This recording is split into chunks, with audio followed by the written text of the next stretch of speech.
خراج تحسین پیش کرتے ہیں جو ہمارے بہادر سپاہیوں کی قربانی، جرات اور لازوال عزم کی علامت ہے۔ 6 ستمبر 1965 کو رات کے اندھیرے میں بزدل بھارتی فوج کا حملہ دراصل پاکستانی قوم کے ریاستی نصب العین، دو قومی نظریے، قومی اتحاد اور جذبہ حب الوطنی کے لیے ایک بہت بڑا چیلنج تھا۔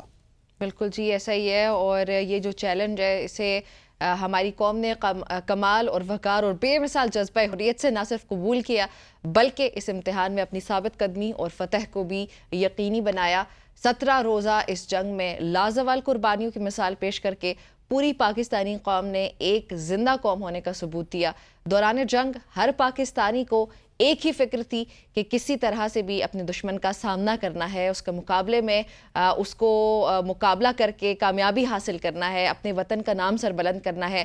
جنگ کے دوران نہ تو جوانوں کی نظریں دشمن کی نفری یا پھر ان کی عسکری طاقتوں پر تھی، اور نہ ہی پاکستانی عوام کا دشمن کے حملے کو پسپا کر کے اسے شکست دینے کے سوا کوئی اور مقصد تھا۔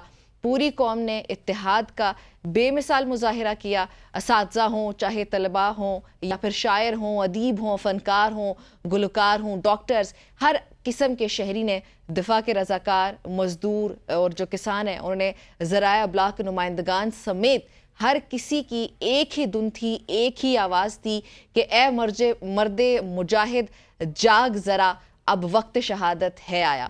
اور یہ خوبصورت کلمات ہی تھے شاید جو کہ جذبہ فراہم کرتے تھے ہر ایک شہری، جیسے میں نے پہلے تذکرہ کیا، تمام تر شعبوں کے لوگ، ڈاکٹرز ہوں، ٹیچرز ہوں، اسٹوڈنٹس ہوں، کوئی بھی ہوں، اور وہ اسی جذبے کے ساتھ، اسی خوبصورت جذبے کے ساتھ وہ کھڑے تھے دشمن کے سامنے ڈٹ کے، اور جیت پاکستان کا مقدر بنا۔ اور شاید یہی وجہ ہے کہ ہم یہ 6 ستمبر کا دن سیلیبریٹ کرتے ہیں تاکہ ہم اپنے شہداء کو خراج تحسین اور خراج عقیدت پیش کر سکیں۔ بالکل ایسے ہی، اور آج ایک ایسی عظیم سپوت ہمارے ساتھ موجود ہے جنہوں نے رن آف کچھ، اس کے علاوہ 1965 کی جنگ اور پھر 1971 کی جنگ، 3 جنگیں پاکستان کے لیے لڑی۔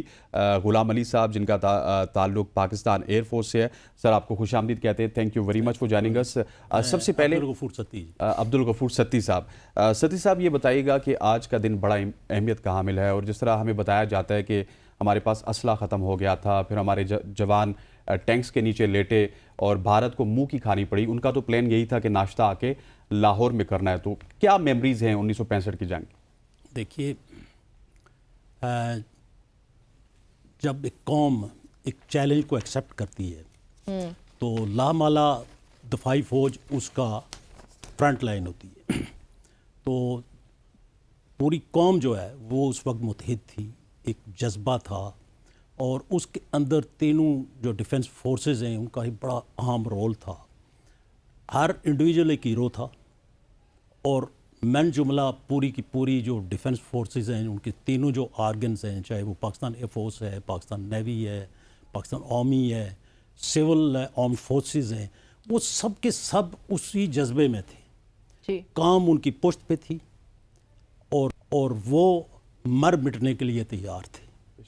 اور عملی طور پہ ہم نے دیکھا ہے کہ اللہ تعالیٰ جو قرآن کے اندر یہ فرما رہا ہے کہ میں نے مومنین کی جانیں جنت کے بدلے میں خرید لی ہیں، یعنی اللہ نے ہمارے ساتھ ایک سودا کیا ہے، اسی کی دی ہوئی جان ہے، اور اس نے پھر ہمارے ساتھ سودا کیا ہے کہ اس کے بدلے اگر آپ میرے لیے جان دیں گے تو میں اس کے بدلے میں آپ کو جنت دوں گا۔ اور اس کا عملی مظاہرہ ہم نے دیکھا، ایک سے ایک آدمی بڑھ کر آگے جا رہا تھا کہ یہ شہادت مجھے نصیب ہو جائے۔ شہادت انہی کو ملی جن کے نصیب میں تھی، لیکن جذبہ سب کا تھا، ہر آدمی مر مٹنے کے لیے تیار تھا، ہر آدمی کی کوشش تھی، اور وہ سارے کے سارے لوگ جو ہے وہ سیسا پلائی ہوئی دیوار بن گئے تھے۔ مضبوط قیادت تھی، اس میں کوئی دو رائے نہیں ہے۔ ملک ترقی کی طرف جا رہا تھا، اس وقت دنیا میں ہمارا ایک نام تھا، ایک پہچان تھی، اور ایک بہت بڑا جذبہ تھا جس کے تحت یہ 65 کی جنگ لڑی گئی۔ ہمارا دشمن جو ہے وہ ہم سے 5 گنا بڑا تھا۔ میں پاکستان ایئر فورس کی بات کرتا ہوں، اس کی جو طاقت ہے ہم سے 6 گنا بڑی تھی۔ اچھا، ہمارے پاس جذبہ تھا، وہ ٹریننگ تھی، وہ ایفیشنسی تھی، وہ سکل لیول تھا، اور جو پریپریشنز تھی جس کے لیے تیار کیا گیا تھا وہ چیز موجود تھی، اور وہ حاوی ہو گئی اس کے اوپر، تعداد کے اوپر وہ حاوی ہو گئی۔ اور جب بھی انسان کے پاس ایک بڑا مشن ہوتا ہے، اب بطور مسلمان ہمارے پاس بہت بڑا مشن ہے کہ زندہ اگر رہنا ہے تو شان سے لینا ہے, وقار سے رہنا ہے, اور مرنا ہے تو شہادت کی موت ہے. وہ اور بڑی کامیابی ہے. جب آپ کے ساتھ یہ چیزیں ٹریول کر رہی ہوتی ہے, آپ ان کے اندر گرے ہوتے ہیں, آپ کی سوچ یہی ہوتی ہے, آپ کا اڑنا بچھونا یہی چیزیں ہوتی ہیں, تو پھر آپ کو کوئی طاقت, کوئی قوت, کوئی پاور, کچھ بھی آپ کو شکست نہیں دے سکتا. بے شک, بالکل. جب آپ اس جذبے کے ساتھ آگے جاتے ہیں تو وہ فرد کے اندر تھا, من حیث القوم تھا, تینوں جو آرگنز اینڈ ڈیفنس فورسز کے ان کے اندر یہ موجود تھا, قیادت کے تھا, اور نیچے تک تھا, سب کے ساتھ تھا, اور شہریوں کے اندر بالکل کھڑے تھے. میں تو آنیسٹلی آپ کو بتاتا ہوں, چونکہ یہ دونوں جنگیں جو ہے نا میں نے 65 بھی اور 71 بھی سرگودا سے ہی لڑی ہے. اچھا. اور جب ہم کسی وقت اگر باہر جاتے تھے تو لوگ پھولوں کی پتیاں لے کر کھڑے ہوتے تھے, کھانے کے لیے پیش کرتے تھے, فروٹ ہے کسی کے پاس, غریب ریڑھی والے لوگ جو ہے, ٹھیک, ان کے اندر یہ جذبہ تھا. وہ اس لیے تھا کہ اتحاد نظر آتا تھا. اور میں آپ کو ایک واقعہ شیئر کرتا ہوں. جی جی. مجھے والد صاحب نے خط لکھا اچھا 65 وار میں. انہوں نے کہا کہ ہم نے سیکنڈ ورلڈ وار جنگ لڑی پیسوں کے لیے, ہاں, آپ جنگ لڑ رہے ہیں اپنے وطن کے لیے. کیا بات ہے.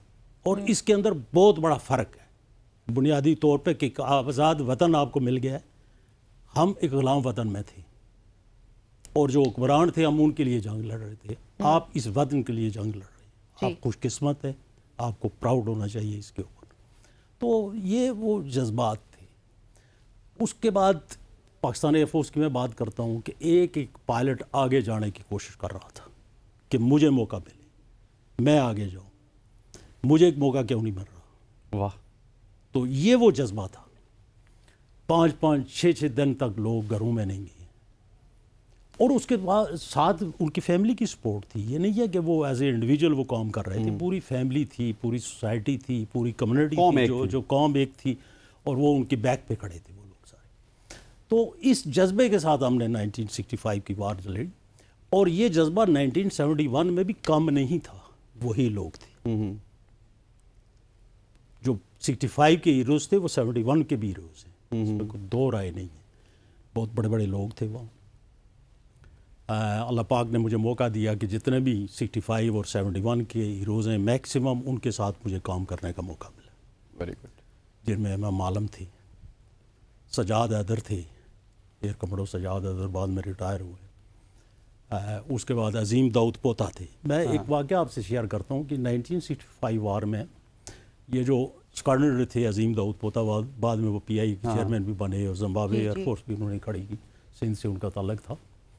یہ جب واپس لینڈ ہوئے تو ہم نے جب جہاز ریسیو کیا تو ان کی جو گردن کی بیگ کے اوپر سے کاکپٹ جو ایکریلک کی ہوتی ہے اس کے اندر سے بلٹ پاس ہوئی, اور اس کا جو اسکریپ تھا وہ ان کے یہاں گرا ہوا تھا. اچھا. اور یہ اس وقت ڈائیو میں تھے تو یہ آگے تھے, چونکہ وہ اسٹریچ ہو جاتی ہے نا, جیسے آپ سیٹ بیلٹس ہوتی ہے تو وہ آگے اسٹریچ ہو جاتی ہے, ورنہ پار ہو جاتی ہے. ٹھیک. اور اس آدمی اس کانفیڈنس کے ساتھ وہ لینڈ ہوئے, کوئی پینک نہیں تھی, کوئی چیز نہیں تھی, اس قسم کے لوگ تھے. صحیح.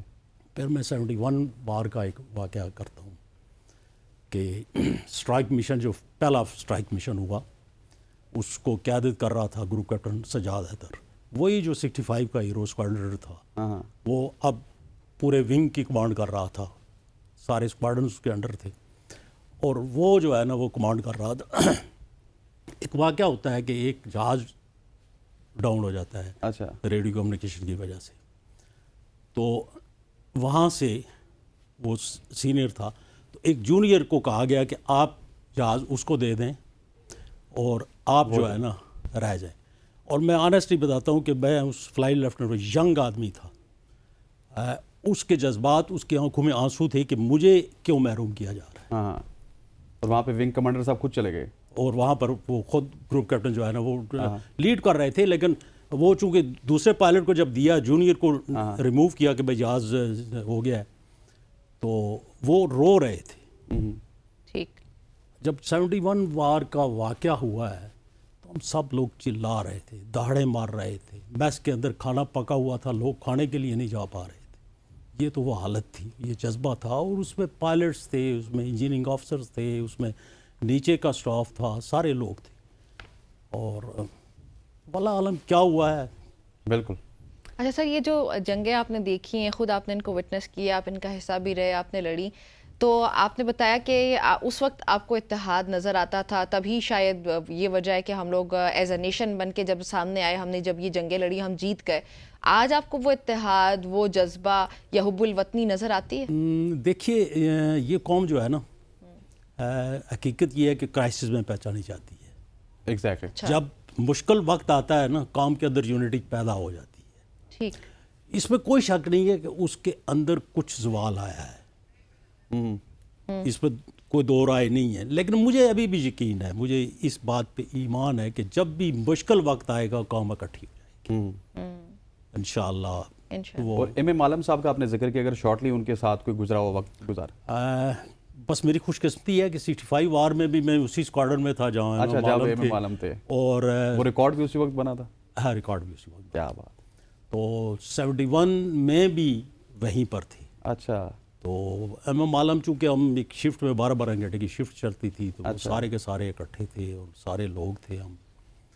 تو ایم ایم عالم بھی وہیں تھے, ان کے ساتھ بہت ساری چیزیں شیئر ہوئیں جو میں ابھی آپ کے سامنے نہیں بیان کر سکتا, جو ان کے جذبات تھے, جو ان کی باتیں تھیں. اس کے بعد جو ہے نا ریٹائرمنٹ کے بعد بھی وہ ہمارے مہمان ہوئے تھے, ایک جگہ سرمنی تھی, تو اس میں بھی پھر اکٹھے ہو گئے ہم.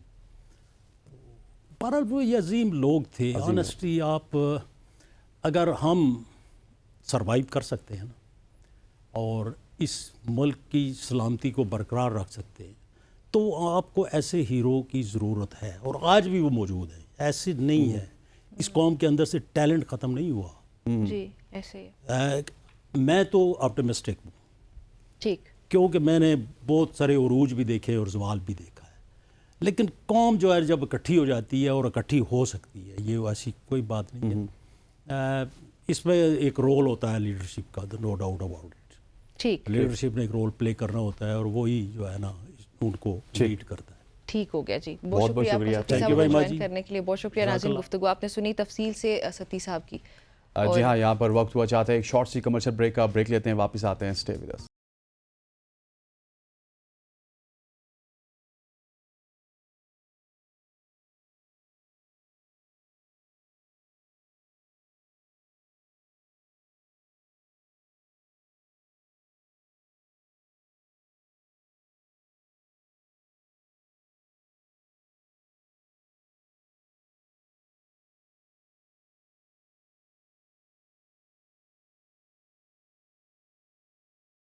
ویلکم بیک ٹو ایک بار پھر سے آپ کو خوش آمدید کہتے ہیں صبح کی سوچ میں. اور اس وقت ہمارے پاس ایک بریکنگ نیوز ہے, وہ آپ کے ساتھ شیئر کرتے ہیں, پھر سیگمنٹ کی طرف بڑھتے ہیں.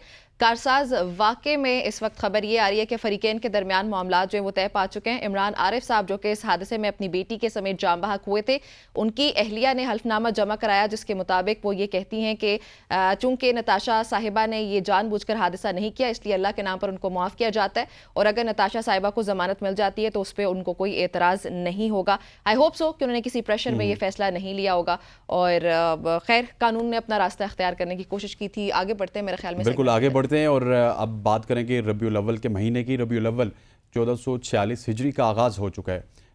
اس پرمسرت مہینے کا آغاز ہر طرف خوشی کی لہر سے ہوا, اور رسول رحمت سید الاولین و آخرین امام الانبیاء محمد مصطفیٰ صلی اللہ علیہ وسلم کی ذات گرامی ایک ایسی کامل و اکمل اور عظیم ترین شخصیت ہے کہ آپ صلی اللہ علیہ وسلم کی جامعیت و کاملیت اور عالمگیریت نے کائنات کے ہر ذرے, ہر گوشے اور ہر شعبہ حیات کو متاثر کیا. عبادات ہوں یا پھر معاملات, اخلاقیات ہوں یا پھر معاشرت, عدالت ہو یا سیاست, ریاستی احکامات ہوں یا سفارتی تعلقات, جنگی تدابیر ہوں یا گھریلو مسائل, تمام میں رسول اللہ صلی اللہ علیہ وسلم کی ذات والا صفات کامل و اکمل نمونے کے طور پر سامنے آئی ہیں. رسول اللہ صلی اللہ علیہ وسلم کی سیرت طیبہ حیات انسانی کے تمام گوشوں پر محیط دکھائی دیتی ہے.